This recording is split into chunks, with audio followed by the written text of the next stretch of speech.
What I'm going to share briefly, a little bit how I got to where I am and then what I do, and the impact that's my goal to make a difference in the world.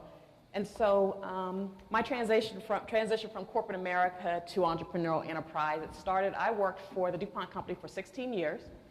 And in 2004, I decided I didn't want to do it anymore. I was actually in Germany when I made that decision, did a successful launch, and then really discovered what I really wanted to do, and that's to help businesses, small, medium-sized businesses, and nonprofits specifically, to take their passion and launch it and make it into a profitable enterprise. And so I left, and this kind of gives the idea of how I felt. I had all these skills, but I wasn't in an environment that I could use it and that I could really go as far as where I wanted to go. And I find in working with businesses and entrepreneurs, I find the same thing, that they have all the skills like you see inside the cart, but using the wrong mechanisms, not the right systems in order to move forward.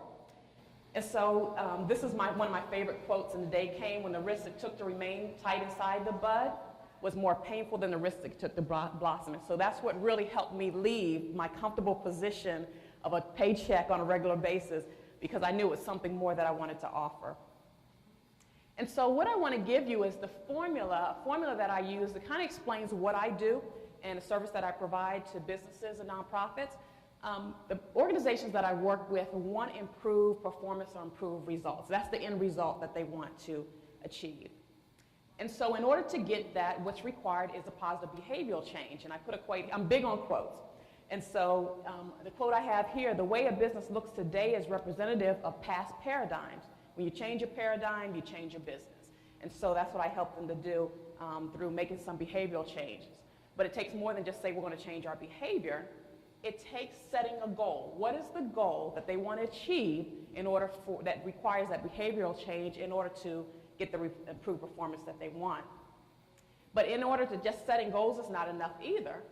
And so what needs to happen, there's three components that are really necessary in order to achieve those goals, to achieve the positive behavioral change. The first one is knowledge. Usually when someone launches a business or launches a nonprofit, it's because they're passionate about something and they have the knowledge. And so, but those of us who have started businesses or in business know knowledge is not enough. And so you need to know how to apply that knowledge through the skills. What systems do you need in order to get your name out there? What skills do you need to use your knowledge and make it, quantify it, and so that you can charge for that skill that you're about to give? And then the third is attitude and mindset. A lot of times people think that's a small thing, but attitude is a little thing that makes a big difference. And if you think of this as an equation, I have ASK would be all together, and you figure that the parentheses would be around the S and the K, and the A is the outside. The more positive that A is, the more positive that number would be in a mathematical equation. The more negative it is, the more negative. It diminishes your skills and knowledge. And so looking at this formula here, this is what I use to help businesses in these different areas to grow their business, to become successful, remain successful, or to increase their sustainability. And so this is just information about my business. If you want to learn more about my business beyond here, just let me know. I can get you on my mailing list where I weekly send out tips and send out a newsletter bi-monthly, and then also talk with people to really help them understand where are their business getting hung up, where are they doing self-sabotaging actions and self-sabotaging mindsets that they need to get beyond in order to reach the goals that they want to reach. Thank you for your attention. Thank you, Michelle. Are there any questions for Michelle? I have a question. I'll start us off. One of the questions that I was thinking about, one of your slides, is about attitude, and I agree with you 100%. So if someone is working with you and you have to kind of go to them and tell them they really need to change what they're doing, change, as I'm sure you would agree, is very difficult for people, especially Absolutely. People in business, and they have a certain mindset and they've been doing it the same way for 30 years. What usually happens when you go to them and tell them? Are they receptive? Are they not? Do they come around? Is it quite a process? Can you walk me through that? Absolutely. What I typically do when I find that it manifests or it shows itself in a behavior, how they do things, or a breakdown somewhere in their business. And so I really spend time digging why they do it the way they do it.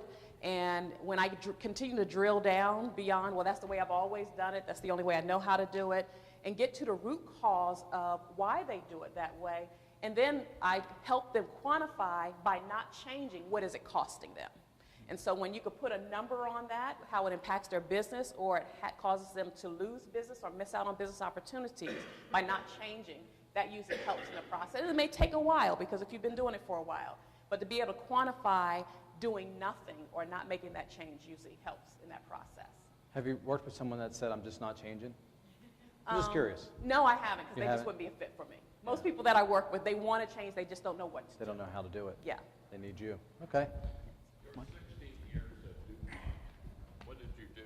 What did you do for DuPont Wow. for 16 years? 16 years. My background, I didn't get into it for a time. I am an aquatic toxicologist by training. So my background is biology and chemistry. So I started off as an aquatic toxicologist in research. And I was going to go back for an advanced degree and realized I didn't want to be at the bench doing that. So I switched to the business track and went back and got an MBA and began working on the business side of regulatory science. So I was a resource demand or capacity planner. So I traveled all over the world for DuPont, looking at their business units and how can they increase their productivity, get their products out to the market much quicker, that were patent. And so I really enjoyed looking at organizations and finding where the bottlenecks were. And so I did that. Like I had said before, I was in Germany with a launch of a new system we had and decided I didn't want to do it anymore. And that was in 2004. And I was getting ready to leave in 2005, but I was offered another position as a global strategic buyer for all analytical services for the company. And so I did that. I figured that would give me some additional experience. I knew I was going to leave, just planning my time. So I did that for 2 years, and it was 2007 when I left. So it's changed. It was a great experience. It really was. Yeah. Michelle, congratulations. Thank you. 2 Michelles today. Would you talk a little bit about the businesses that you work with, the Yes. stages of the structure that they're in, and the feasibility of how the need is there? Because we Yes. have resource partners, economic development resource partners, and I'm hearing methodology is what makes you the competitive advantage, I guess. Absolutely. So talk about who they are. Give us an example of a business that came to you, the stage they were in, Okay. and where they are now, and the profitability it is to you, because you are for profit. Yes, absolutely. So let's talk about money a little bit. Okay, fine. A type of business, I work with for-profits and nonprofits. I'll give you an example of a for-profit business that I've worked with, and they were stuck at a level. They had gotten to a certain level. They had been around for probably about 10 years. They were doing well, but it seemed like their revenue wasn't increasing, and they couldn't break this plateau. And so I worked with them to look at what needed to be put in place in order to grow their business beyond that plateau they seemed to be stuck at for maybe 2 or 3 years. And so what I did was looked at their systems. How could they leverage what they already have? So by leveraging their resources, they were able to get more out of what they have, and plus have the space and the resources, the people, and the time to bring in new business. And they were able to break through that plateau that they have and continue to grow. Do you encourage business plan development? I do. Okay. I Do do. you help them to walk through the phases of a business plan? I help them walk through the phase of business plan. One thing that I found, a lot of people will have business plans. They'll come to me and say, here's my plan. I say, well, how much of it is implemented? And so the struggle, a lot of the people that I work with, is not, they have a pretty plan, it's a beautiful plan, very clear, but implementation and setting strategies and systems is where they struggle. And so I help them with the plan, but one of the things I do after I help someone with the plan, I stick with them for several months in the implementation stage. Yes. And are you, I'm back to money. Yes. How's it profitable for you? How are you setting your fee schedules and the Right. different types of businesses and the different levels of business growth that they may be in? Right. My prices are set value-based pricing, so it's not hourly. There was no way I could do all that I do if I was paid by the hour, charged by the hour. So, and how I set my price, my business is very profitable. How I set my prices is based on the value that my customer is able to get from the service I'm going to provide. So I take them through a process to say, okay, where do you want to go? If I help you get there, how does it a profit, how does that increase your bottom line? How does it, increase your profit? How is it going to increase your revenue? And I base it on that, how much work that I'm doing with them.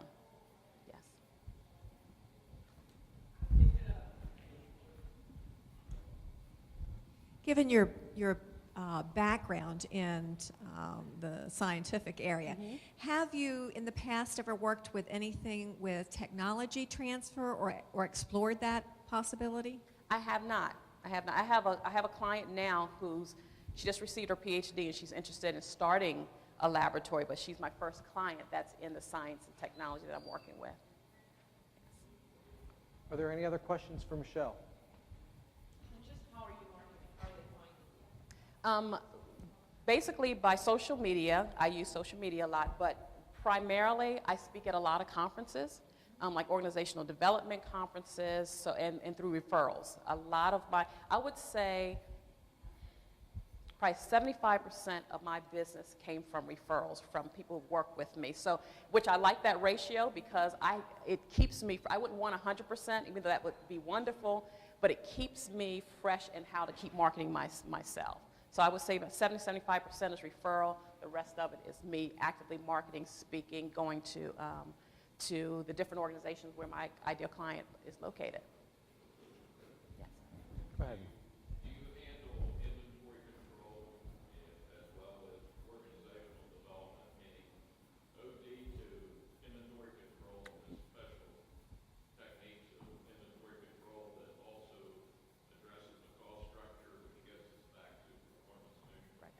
I don't, but one thing that I love about my business, I focus on what I'm good at, which is the organizational development. I work with a consortium of other consultants, and when I see there's a need, I could bring them into the project. Yes. That's great. Any other questions? Michelle, how can we as a community support you and help you grow your business? A way to support me is, of course, referrals. Like I said, referrals for nonprofits and businesses that may need my assistance, and also if there's organizations that are looking for speakers in this area as far as developing their talent or developing their organization, expanding their organizations, that would be helpful as well. Great. Lit? Yes.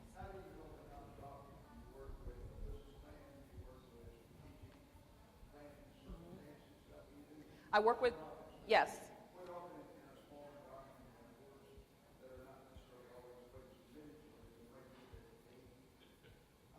Right.